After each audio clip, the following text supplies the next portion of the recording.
शुभोदय बच्चों।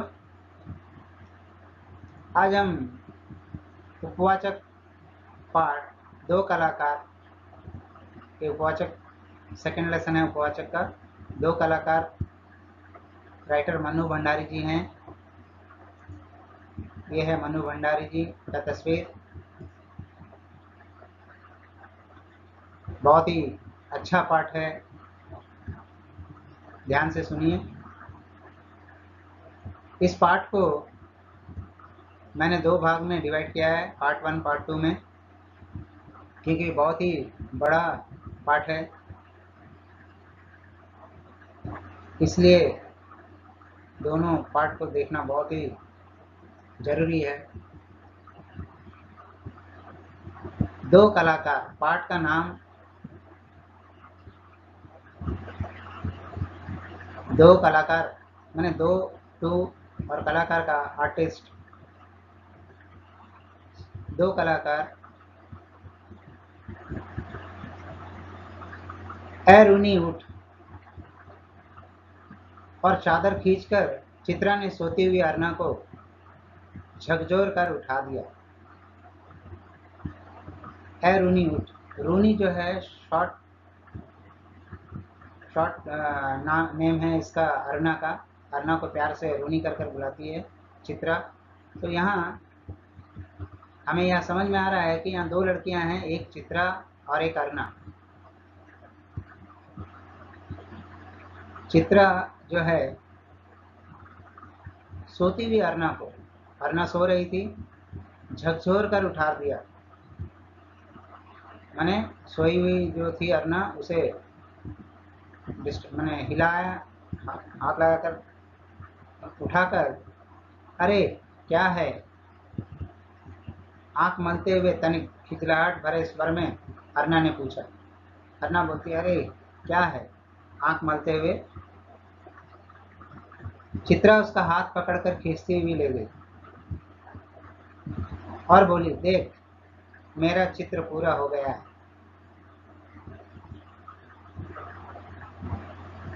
चित्रा एक ड्राइंग करती है और उस चित्र को दिखाने के लिए अरुणा को उठाकर लेके जाती है। अब नींद से उठने के बाद अरुणा थोड़ी सी चिड़चिड़ाहट, ओह तो इसे दिखाने के लिए तूने मेरी नींद खराब कर दी।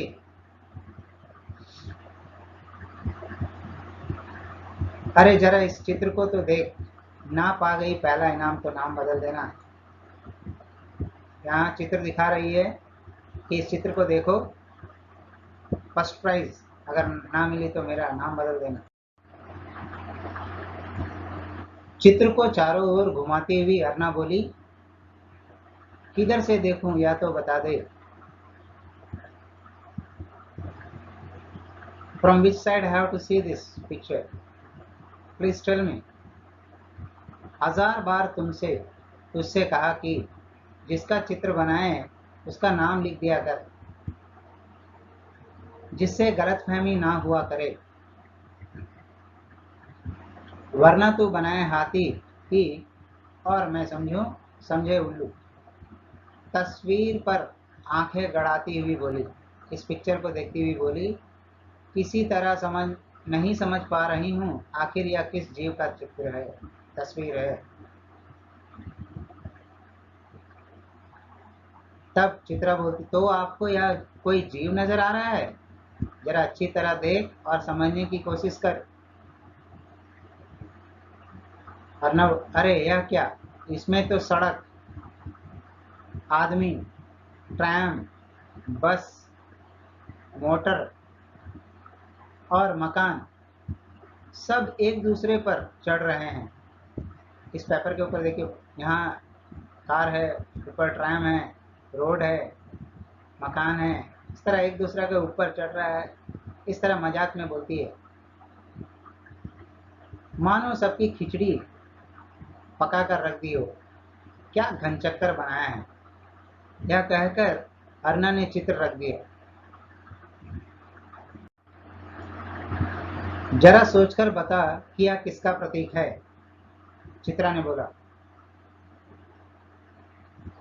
अरुणा बोलती है, तेरी बेवकूफी का, आई है बड़ा प्रतीक वाली। अरे जनाब, यह चित्र तो आज की दुनिया में कंफ्यूजन का प्रतीक है। समझो, मुझे तो तेरी दिमाग के कंफ्यूजन का प्रतीक लग रहा है। बिना मतलब जिंदगी खराब कर रही है। और अर्ना मुंह धोने के लिए बाहर चली गई। अब यहाँ इस वाक्य से पता चलता है कि अर्ना को उसके मित्र सहेली जो है चित्रा का ड्राइंग करना एकदम पसंद नहीं है। अर्ना को लगता है कि अब पूरा बेकार है, बेकार में अपनी ज़िंदगी खराब कर रही है, इसलिए वह डांटती है। लौटी तो देखी 3-4 बच्चे उसके कमरे के दरवाजे पर खड़े उसकी प्रतीक्षा कर रहे हैं। आते ही बोली, आ गए बच्चों, चलो मैं अभी आई।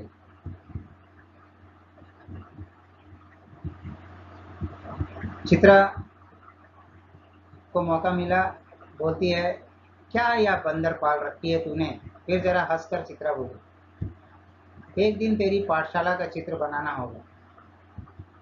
लोगों को दिखाया करेंगे कि हमारी एक मित्र साहिबा थी जो बस्ती के बच्चों को पढ़ा लिखा कर ही अपने आप को भारी पंडिताइन और समाज सेविका समझती थी। अब इससे पता चलता है कि अर्ना जो है एक समाज सेविका है, सोशल सर्विस करती है, उससे उसको आनंद मिलता है। और चित्रा जो है चित्रकारिणी है, चित्रकारी करती है। 4 बजते ही सारी लड़कियां, कॉलेज से सारी लड़कियां लौट आई, पर अर्ना नहीं लौटी। चित्रा चाय के लिए उसकी प्रतीक्षा कर रही थी। पता नहीं कहाँ कहाँ भटकती रहती है, बस इसके पीछे बैठे रहो, चित्रा बोल रही थी। उसी समय अर्ना आती है। अरे क्यों बड़बड़ा रही हो, क्यों बड़बड़ कर रही है? बड़बड़ करना में मैंने अपने ही आप में बात करना। ले मैं आ गई, चल बना चाय, मिलकर ही पियेंगे। ये ले, कोई चिट्ठी आई है।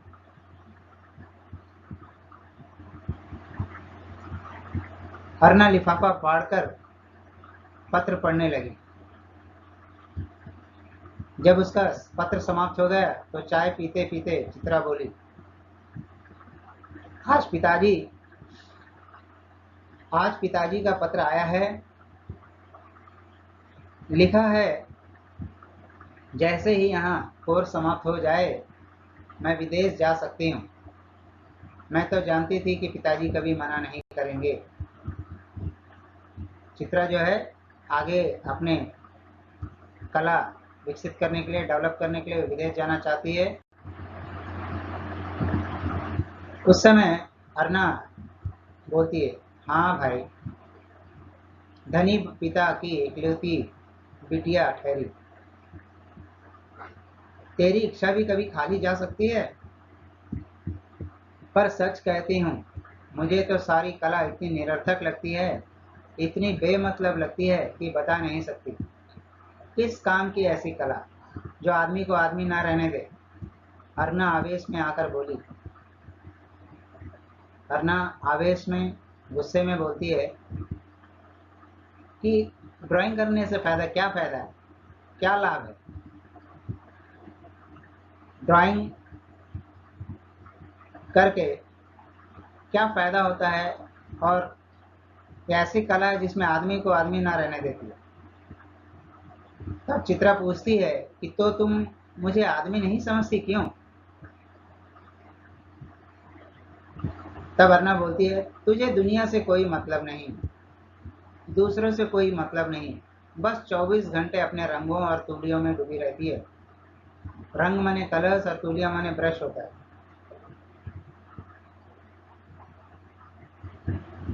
दुनिया में कितनी बड़ी घटना घट जाए, पर यदि उसमें तेरे चित्र के लिए आइडिया नहीं हो तो तेरे लिए वह घटना कोई मतलब नहीं रहती, कोई महत्व नहीं रखती। हर घड़ी, हर जगह, हर चीज में तू अपने चित्रों के लिए मॉडल खोजा करती है। कागज पर इन निर्जीव चित्रों को बनाने की जगह 2-4 की जिंदगी क्यों नहीं बना देती? तेरे पास सामर्थ्य है, साधन है। इस तरह उसने बोला क्योंकि धनी बाप की इकलौती बेटी है, सामर्थ्य है, टैलेंट है और साधन भी है। किसी का लैब बना दे, बेकार में ये कागज में ड्राइंग क्यों करती है? तब चित्रा ने बोला, वह काम तो तेरे लिए छोड़ दिया है। मैं चली जाऊंगी तो जल्दी ही सारी दुनिया का कल्याण करने के लिए झंडा लेकर निकल पड़ना। और चित्रा हंस पड़ी। अर्ना बहुत बार समझाती है, लेकिन चित्रा उसे हंसी में उड़ा देती है, क्योंकि चित्रा को अपने आप पर विश्वास है। वो एक कलाकार बनना चाहती थी, एक आर्टिस्ट बनना चाहती है। और अर्ना जो है समाज सेविका है। इसी तरह दोनों अलग अलग टारगेट्स दोनों के हैं। अब यहाँ क्या होता है देखिए, 3 दिनों से मूसलधार वर्षा हो रही थी, बिना रुके। मूसलधार का अर्थ होता है कंटिन्यूसली रेनिंग, वर्षा गिर रही थी। रोज अखबारों में बाढ़ की खबरें आती थी। अब कंटिन्यूस वर्षा के कारण बाढ़, पानी इधर उधर जम गया और रोज अखबार में बाढ़ की खबरें आने लगी। बाढ़ पीड़ितों की दशा बिगड़ती जा रही थी। देखिए पानी पूरा भर गया है, चित्र में दिख रहा है। और वर्षा थी कि थमने का नाम नहीं लेती। बट बारिश थम ही नहीं रही थी, रुक नहीं रही थी। अर्ना सारा दिन चंदा इकट्ठा करने में व्यस्त रहती। अर्ना बाहर घूमती, चंदा इकट्ठा करती और बाढ़ पीड़ितों की सेवा करती। एक दिन आखिर चित्रा ने कह दिया। अब यह सब चित्रा को पसंद नहीं था। चित्रा ने कह दिया, तेरे इम्तिहान सिर पर आ रहे हैं, कुछ पढ़ती लिखती है ही नहीं, सारा दिन बस भटकती रहती है। माता पिता क्या सोचेंगे कि इतना सारा पैसा पानी में बहा दिया। दोनों बहुत क्लोज फ्रेंड्स हैं, इसलिए वह अपने फ्रेंड को समझाती है कि एग्ज़ाम आ गए हैं और तुम कुछ पढ़ती लिखती नहीं हो, बस बाहर ही घूमती रहती हो, तुम्हारे मम्मी पापा क्या सोचेंगे? जो फीस बांधा है, सारा पैसा पानी में बहा दिया, इस तरह वो सोचेंगे। लेकिन अर्ना बोलती है, आज शाम को स्वयं सेवकों का एक दल जा रहा है, प्रिंसिपल से अनुमति ले ली है, मैं भी उनके साथ जा रही हूँ। चित्रा की बात को बिना सुने उसने कहा। चित्रा जो बोल रही थी वो सुन ही नहीं रही थी, वो अपना कुछ धुन में थी। अब यहाँ ये जो पैराग्राफ है बहुत इंपॉर्टेंट पैराग्राफ है, बहुत बार पब्लिक में दिया गया है, इसे ध्यान से पढ़िएगा। शाम को अर्ना चली गई। 15 दिन बाद वह लौटी तो उसकी हालत काफ़ी खराब हो चुकी थी। इवनिंग अर्ना चली गई थी। 15 डेज के बाद, 15 दिन के बाद वह लौटी, रिटर्न आई। उसका हेल्थ थोड़ा ख़राब हो गया था। सूरत ऐसी निकल आई थी कि मानो 6 महीने से बीमार है। उसका जो फेस है बहुत डल हो गया था। जब अर्ना घर आई, चित्रा उस समय गुरुजी के पास गई थी, अपने टीचर के पास गई हुई थी। अर्ना नहा धोकर खा पी कर लेटने लगी, तभी उसकी नज़र चित्रा के नए चित्रों की ओर गई। 3 चित्र बने रखे थे, तीनों बाढ़ के दृश्य थे। जो दृश्य अपनी आंखों से देखकर आ रही थी, वैसे ही दृश्य यहाँ पर अंकित थे। उसका मन ना जाने कैसा कैसा हो गया। ये बाहर भी यही सब नज़ारा देखकर आई और घर पर भी ये देखकर उसका मन ना जाने कैसा कैसा हो गया। शाम को चित्रा लौटी तो अर्ना को देखकर बड़ी प्रसन्न हुई। जब चित्रा शाम को लौटी बहुत ही खुश हुई। क्यों? चित्रा तेरे जाने का तय हो गया। लेकिन यहाँ अरुणा का दिल जो है बहुत दुखी था। बाहर से सब का दुख देखकर आई, घर पर भी इसी तरह के कुछ चित्र देखा और चित्रा भी जाने वाली है तो यह भी एक उसके लिए दुख का कारण था। तो चित्रा ने बोला, हाँ अगले बुधवार को मैं घर जाऊंगी और एक सप्ताह बाद हिंदुस्तान की सीमा के बाहर चली जाऊंगी। उल्लास उसके स्वर में छलक रहा था। बहुत खुश थी कि उसका टारगेट पूरा होने वाला है। मैं बाहर विदेश जाने वाली हूँ। लेकिन अरुणा का दिल बहुत ही दुखी था। वो बोलती है, सच कह रही है तू, चली जाएगी। 6 साल से साथ रहते रहते यह बात मैं तो भूल गई कि कभी हमको अलग होना पड़ेगा। 6 ईयर से दोनों एक साथ पढ़ते थे, हॉस्टल में रहते थे। तू चली जाएगी तो मैं कैसे रहूंगी? How can I live without you? उदासी भरे स्वर में अरुणा ने पूछा। लगा जैसे स्वयं से भी पूछ रही हो। कितना स्नेह था दोनों में, बहुत ही प्यार था दोनों में, मित्रता थी दोनों में। सारा हॉस्टल उनकी मित्रता को ईर्ष्या की दृष्टि से देखता था। ईर्ष्या, ईर्ष्या का अर्थ होता है घृणा, द्वेष। उनके फ्रेंडशिप को देखकर सबको जलन होती थी, द्वेष, घृणा होती थी। आज चित्रा को जाना था। चित्रा का जाने का दिन आ गया था। अरुणा सवेरे से ही उसका सारा सामान ठीक कर रही थी, पैक कर रही थी। जितना भी सामान है चित्रा का सब सूटकेस में रख रही थी, बैग में। एक एक करके चित्रा सबसे मिल आई। बस गुरुजी से मिलना रह गया था। सभी लोग से, जितने भी दोस्त थे सबसे मिलकर आ गई और गुरुजी टीचर से मिलना था। उनका आशीर्वाद लेने चल पड़ी। अपने टीचर का आशीर्वाद लेने चले गई। 3 बज गए थे, 3 o'clock हो गया, पर वह लौटी नहीं, रिटर्न नहीं आई। 5 बजे की गाड़ी से वह जाने वाली थी। उसका ट्रेन का टाइम जो है 5 o'clock का था। अरुणा ने सोचा कि वह खुद जाकर देखा है कि आखिर बात क्या हो गई। तभी हड़बड़ाती सी चित्रा ने प्रवेश किया। बड़ी देर हो गई। आते ही हड़बड़ाती हुई घर के अंदर प्रवेश किया और बोली, बड़ी देर हो गई ना। अरे क्या करूं कि बस कुछ ऐसा हो गया कि रुकना ही पड़ा। दोनों बहुत क्लोज फ्रेंड्स।